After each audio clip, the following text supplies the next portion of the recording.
a parent and you have a young son, or if you're a young guy, what you need to do is ban Hollywood. Do not allow yourself to watch a movie or a video ever again where a woman beats up a man, because it's not realistic and it's not true. I'm tired of seeing chicks beat up men. I'm tired of seeing it. Oh yeah, you want to mess with me? You think I'm a girl and you mess with me, you're gonna learn something. Hey yeah, fuck you, ho. You ain't gonna do shit but suck dick and cook. Some people said they don't like it, and I said, well, what color is your spaghetti? That father needs to sit around like a second mother to make the child healthy is a fallacy. In fact, I'd say it's detrimental to the child. I see all these dudes out here, they have a kid and they basically become mother number two.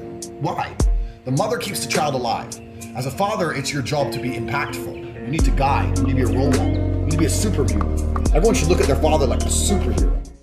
This guy is going viral right now for being the most toxic man on the internet. A lot of the world's problems could be fixed if women walked around with their body caps on their foreheads. He's proud to be sexist. The woman is going out with a man. You guys see the groomer? The top G? The top groomer? You guys see him? I think Explain it in such terms, but thank you. All right, whatever you guys want to talk about, I'm game. You're welcome to affiliate anytime you like, friend. Yeah. All right, so let's move on because this dude he's lame, my friends. Let's get That was bullshit. I've never seen a man act so hysterical. I thought he was such a fucking big boy. What happened? That's crazy. What happened there? How are you gonna fucking talk so much shit and then cry like a baby? My man was in his fifis on that one. That was... You mentioned that Andrew Tate isn't the only one spreading this sort of thing. Brainwash, yo. Yo, a lot of you need to wake up. Wake up! Come back to reality. When a woman wants to get rid of you, she becomes the biggest bitch in the history of the world. That's the... Yo, when you deal with a certain caliber guy, you're not gonna get him to yourself. Like, I need to drill this in women's head. Like, yo, the more money and status a man has, the less likely he's gonna be faithful to you. You have to, it's a trade-off.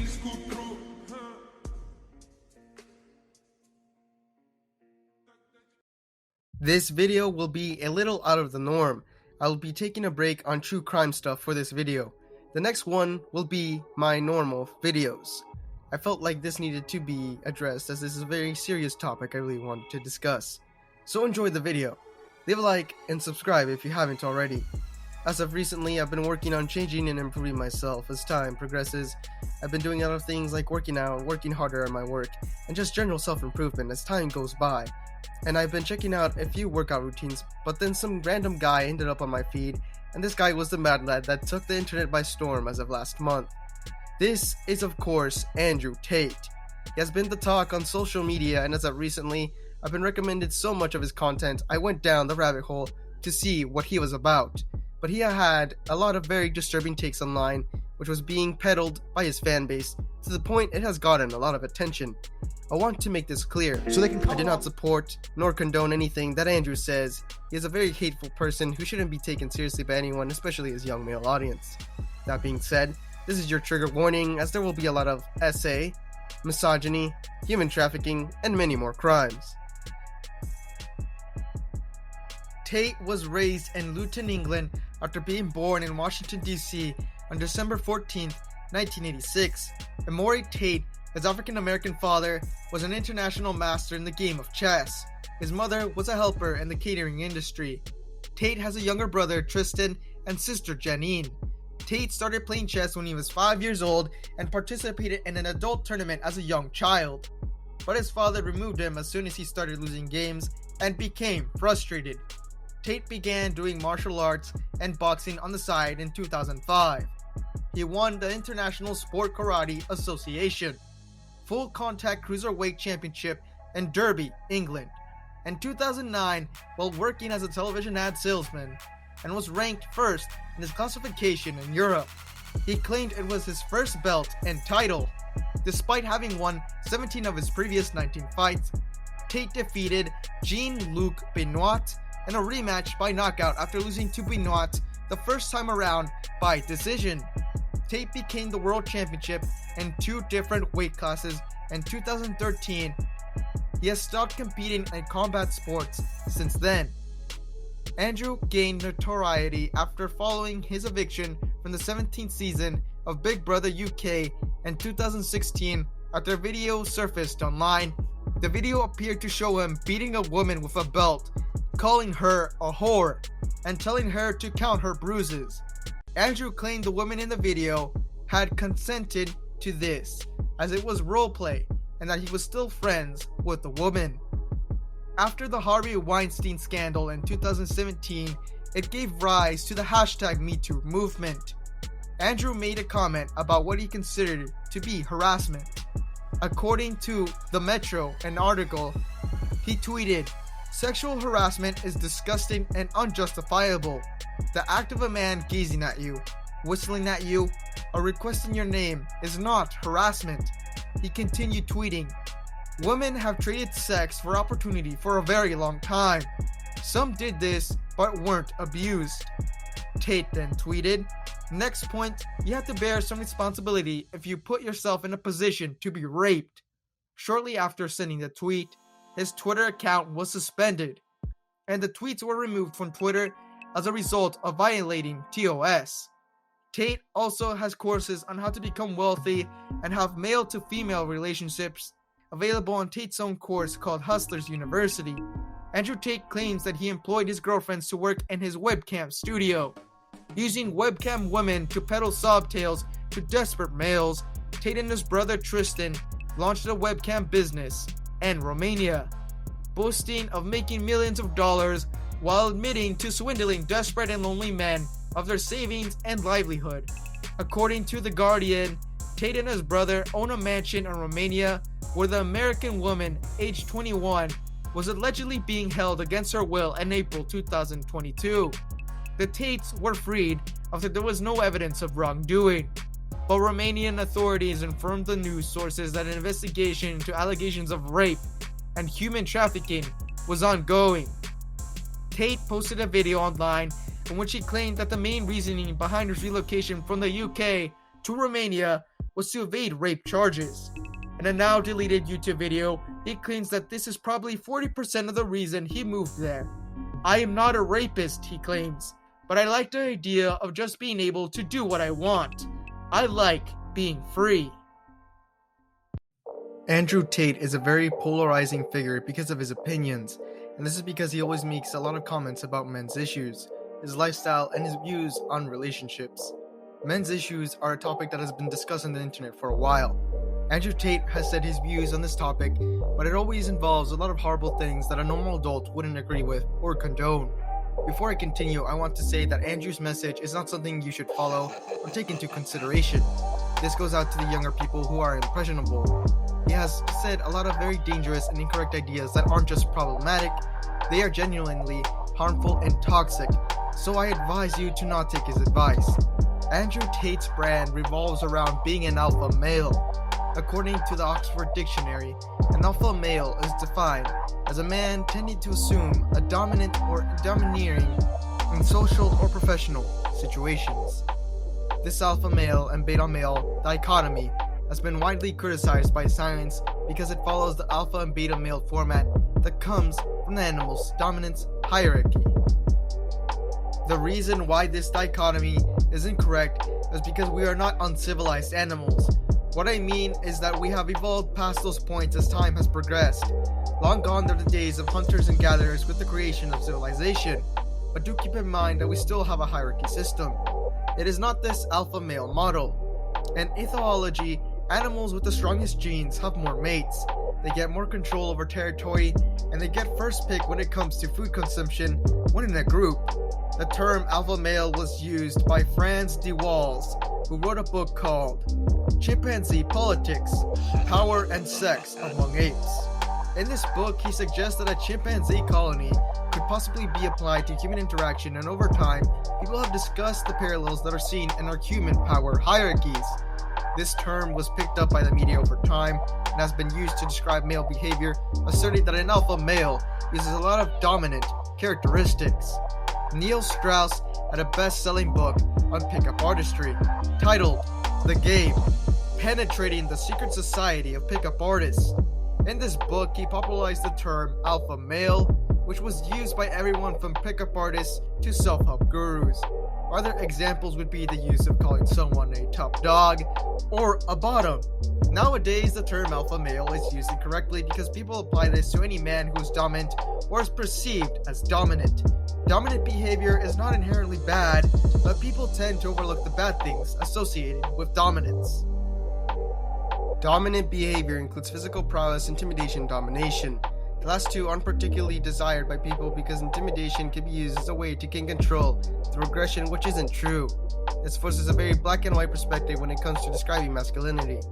This is grossly generalizing what it actually means to be a masculine man. According to the Oxford Dictionary, masculinity as qualities or attributes regarded as characteristic of men. These are defined by society. There is good masculinity, but there's also a thing called toxic masculinity. Masculinity is unnecessarily misleading because people believe that the best way to get a woman is through dominance, which can instill some hostility towards women. Alpha males have become more and more popular with men. This can be seen in the manosphere, which is a part of the internet where men talk about problems regarding male and female roles. This is the place where Andrew Tate grew his audience. He often talked about women. In the manosphere, a lot of people believe in traditional values where men are the breadwinners in a relationship, and they oftentimes say that females are often subservient to males, as well as stereotyping women and claiming that they are attracted to strong men. I think like you say a lot of stuff about women like that they're your property. That's not what I said. I was talking about an OnlyFans company when that question was asked. But I said that if a woman is going out with a man, she belongs to that man. That's his woman. So she wants to do OnlyFans. She owes him some money because she's his. Yes. That's what I said. Think that's crazy. You think if a man, so you think that a man going out with a girl that's just your property? There can't be an equal relationship? No. That one was nuts. Okay, that one was nuts. This is where it goes crazy. Cool. That one you can. If I understood what you said, that if a guy and a girl is dating and a girl does OnlyFans, she owes him a cut. No, 100%. Girl. 100%. He is his girl. But what does that have to do with anything? Because she's his. Yeah. So that's so that is you saying that women are your property. It's not about being property. It's about the fact that she belongs to him and the intimate parts of her body belong to him because they're in a relationship. And if she wants to sell those, he has a stake in those intimate parts of her body. So it's reverse. Male porn star owes the woman. I don't know, because I think the women belong to the man. I think the woman's given over. That's inherently where you get called sexist. No, it's not.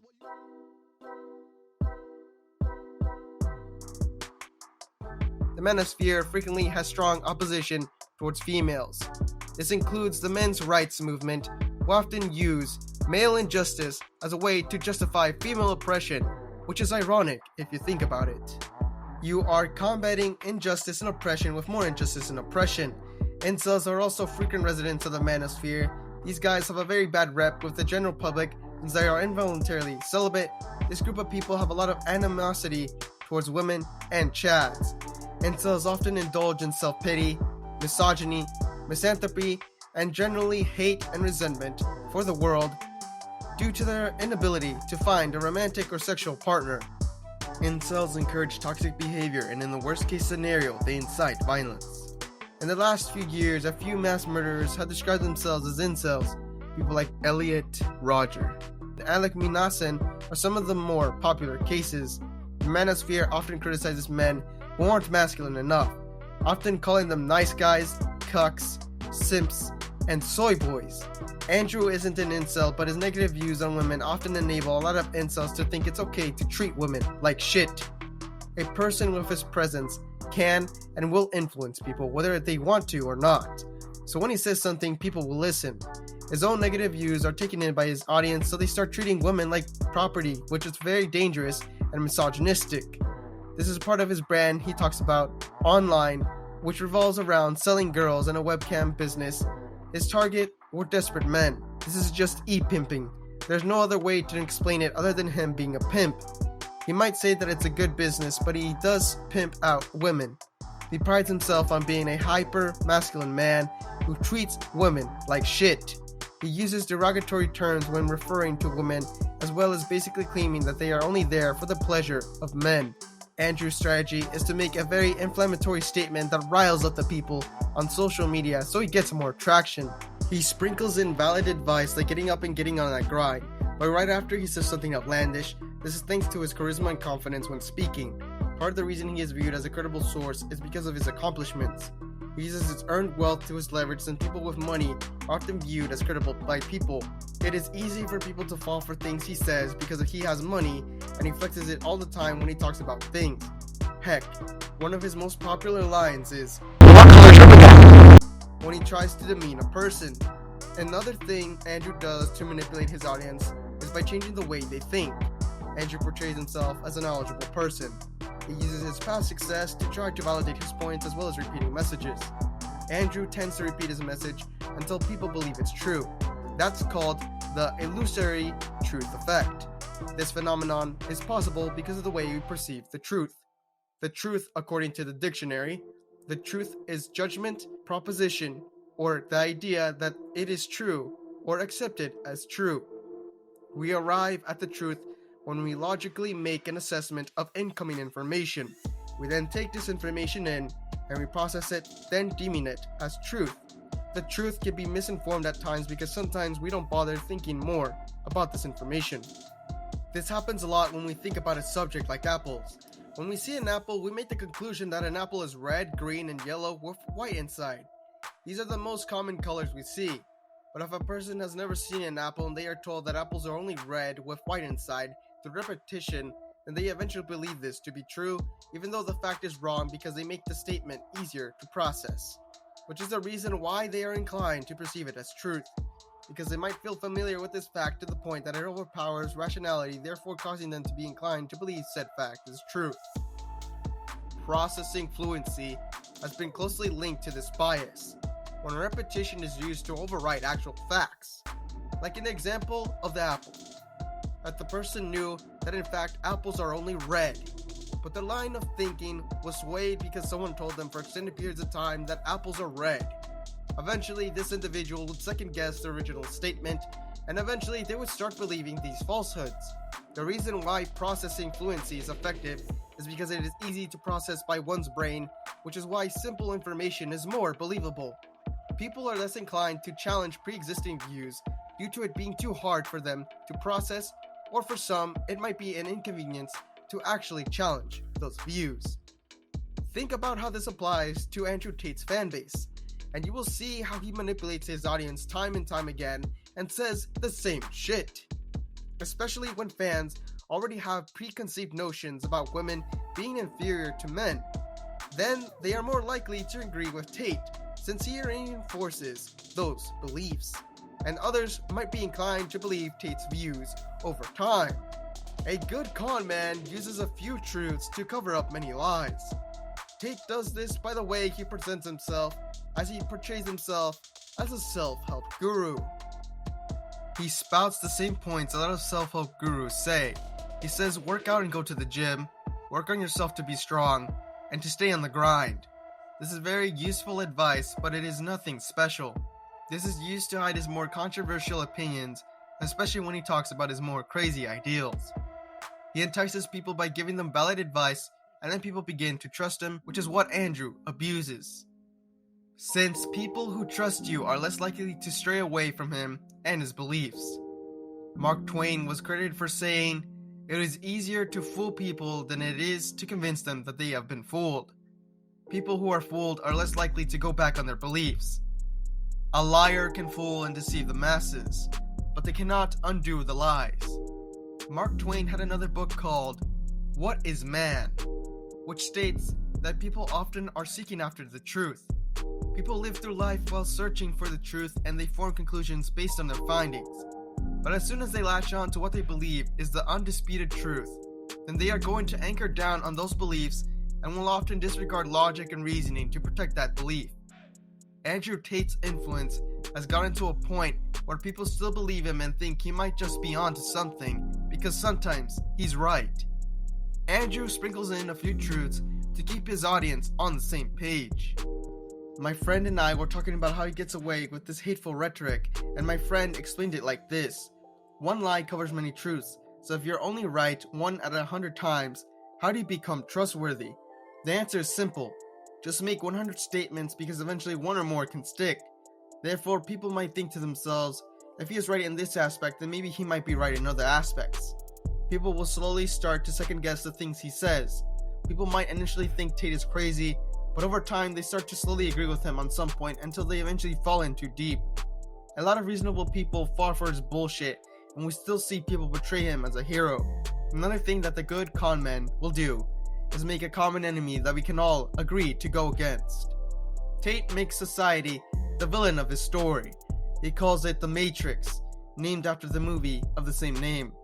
He paints society and women as the greatest threat to his followers, and that the only way things will work out is to follow him. The movie The Matrix was about trying to break away from the lies and the corruption in the world, and how those at the top control the weak. Andrew doesn't change anything. If anything, he's peddling his own version of the Matrix, where one leader misleads thousands to strive for freedom. The media has a lot of issues, but Andrew's not a saint, let alone a trustworthy person, which is why he's not liked. He isn't a good role model, and this is effective because when Andrew faces some sort of feedback for his terrible behavior, his followers end up defending him in any situation. No matter what his audience of ignorant and impressionable teens defend him, Andrew always promotes his online course at every moment, which to be fair is just a glorified Discord invite. Hustlers University isn't anything too special. I won't go into too much details as there are other people who have reviewed the online course. But the key thing we should take from this is he's selling to his fans how to make fast money, get fit, get women, and basically become a pimp like he did. Andrew sells the dream of being in his shoes to his fan base. Half of the time he shills basic information that can be found on Google after a week of studying. And the other kind of advice he sells is, to put it bluntly, very stupid, especially for those who can't afford to take a risk and lose money. It's been a week, you ain't done shit. People are lazy, people are slow, people are complacent, including you. Everything must happen instantly, quickly, fast, speed, attack. Hitler conquered Europe with blitzkrieg. You need to go quickly. I cannot emphasize this enough. Hey yo, what the fuck? Andrew uses the same tactics like building hype around it, and he tries to make it seem like it is an exclusive thing that is like no other, essentially creating the fear of missing out. Hustlers University uses a different tactic when it comes to pumping content. Andrew has his affiliates promote his content for a cut of the revenue. For a small commission of $5 per person to sign up via the affiliate link, so his content basically exploded into the algorithm. This has a lot of similarities to a pyramid scheme, and it has been called out by others time and time again.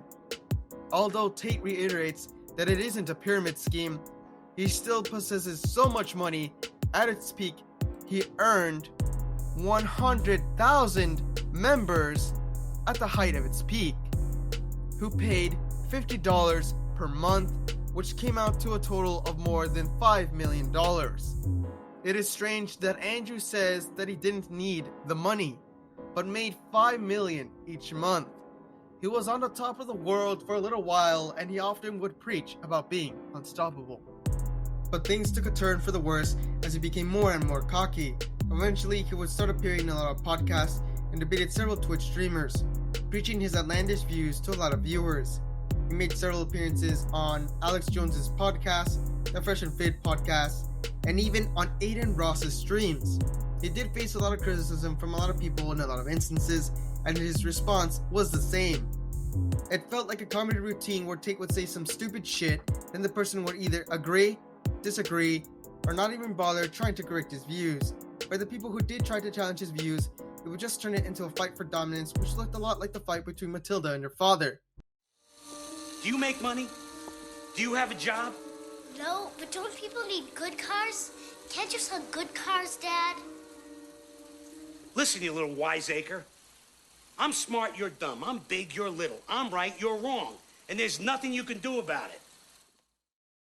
During a debate between him and Hasanabi, he was called out for a lot of his bullshit, but ended up just going in circles over a simple explanation, where Hassan talked about the difference between anecdotal and empirical evidence, which kind of fell through since Andrew was just not listening. In this debate, Hassan says that anecdotal evidence is based on one's personal experience, but it does not equate to anything due to the fact that there can be a lot of biases and misconceptions. Empirical evidence is the information obtained through observation and documentation of certain behavior and patterns, or through an experiment. Empirical evidence is a quintessential part of the scientific method of research that is applicable in many disciplines. But then Andrew just goes back in circles until he and his peanut gallery end up saying that Hassan killed the vibe and it was worthless arguing. In this instance, the top G ran away from an argument just because it didn't go in the direction he wanted it to. This happened because he hasn't really felt any kind of pushback from an individual, so he just told Hassan off. Andrew doesn't change. He seems to be stuck in his old mindset for the longest time. Ever since his first appearance on TV, he has always looked down on others, and especially women. Part of what makes him so hated and so loved is his shitty attitude towards women. He always contradicts himself time and time again. He said he respects women, but he calls them a bitch. Andrew uplifts men by demeaning women. He says that women can have an arrogant and entitled attitude, whilst he does the same by saying women are property and incels eat this up. Andrew isn't an incel, but he enables them with his behavior, saying it's okay to do what he does. A lot of it probably stems from the insecurity or negative experience with women. Whatever the case may be, he doesn't seem to be the top G he claims to be, and he hides it under the tough guy facade that makes it aggravating for normal people to listen. His main audience consists of people who are young, inexperienced, or insecure men who more than likely haven't had an authentic relationship with a woman. During this time, men have been the target of radical feminism that has affected the lives of men. Most of the time, it's not directly, but it's changed a lot of societal norms, like complimenting women is considered sexual harassment, and men having to basically be inferior to women. Radical feminists uplift women by bringing down men, and in response to radical feminism from the left, it has spawned a radicalized right-wing men who are against women. There are both sides of two extremes that are very vocal about their issues. The left and the right have differing opinions on various topics, but it seems that the vocal minority is the side that is the loudest, and they constantly fight with each other, which just becomes very toxic. Men oftentimes feel like they're shunned because of feminism, and they pose it in various ways. The manosphere has become bigger because they talk about certain issues. I'm not saying all of them are like this, but a lot of men are very misguided. So a lot of men regard Andrew as the voice of reason during the time where they feel unheard or even shunned by society. People from the manosphere talk about the problems that men face, but there is also a lot of very bad apples. People from the red pill community have some very conservative views on relationship, such as sex after marriage, or even women's role as a caretaker while men are the breadwinners. Then there's the even more radicalized group of people from the black pill community who feel like women don't bother looking at them unless they are attractive, have money, power, and or influence. It stems from the fact that they probably have a lot of internal issues that haven't been resolved, so they turn toward communities looking for answers. While some look for solutions, others seek solace in a community of like-minded individuals, and this enables a lot of toxic ideals about masculinity. I'm not here to offer advice or support towards them, but it's very distressing to see people around my age and younger listening to this very hateful and ignorant statements. Andrew isn't the big bad that will cause society to collapse, of course. He seems to be a symptom of the problem. Plain and simple, people. Like Andrew can use a group of people who feel misunderstood or unheard for personal gain, but because they are easier to influence. Andrew wasn't in it to tackle men's issues. He was there to simply profit from it. After everything went down, Andrew was banned around late August from most social media platforms. People were surprised by this, but it has happened a few times. People like Alex Jones were wiped out in an instant. People seem to have mixed reactions from this. Some were happy that he was finally gone, and on the other hand, some were against what seems to be censoring. Tate was finally gone off social media, so eventually he was interviewed by Tucker Carlson, who is from the Fox News network, talking about his ban. He talks about the fact he was wrongfully punished and how he was only trying to spread a positive message to men. It seems like Andrew was trying to save face in front of everyone. He went from spouting hateful rhetoric to being a victim of censoring his right to free speech. During most of the interview, Andrew kept stroking his own ego and didn't seem to understand the reason why he was banned. People claim that he is a narcissist trying to rationalize why he was the victim. In a sense, he does play the victim, saying that he was a philanthropist this whole time doing something good in the world. But months ago, he was claiming to not give a fuck about anyone but himself. Why is it that this clip of him saying that he doesn't care if he gets banned, but he's making a public statement explaining why he was banned unfairly and how the media wants to censor him? After Andrew's statements on national television, he claims that he will continue to create his content outside the social media platforms that he got banned from, and he will move on to posting on an alternative platform called Rumble. In the end of all this madness and misogyny, Andrew Tate will be remembered by the internet as one of the most controversial figures who started to push the envelope until it all backfired. In addition to that, follow me on Twitter at Brain_Denna and on Instagram, and I'll see you guys in the next video. Scratching here, you're the shorty, yeah, getting down, yeah, yeah. I get out the park and send her home, yeah, yeah. Now I'm sitting here.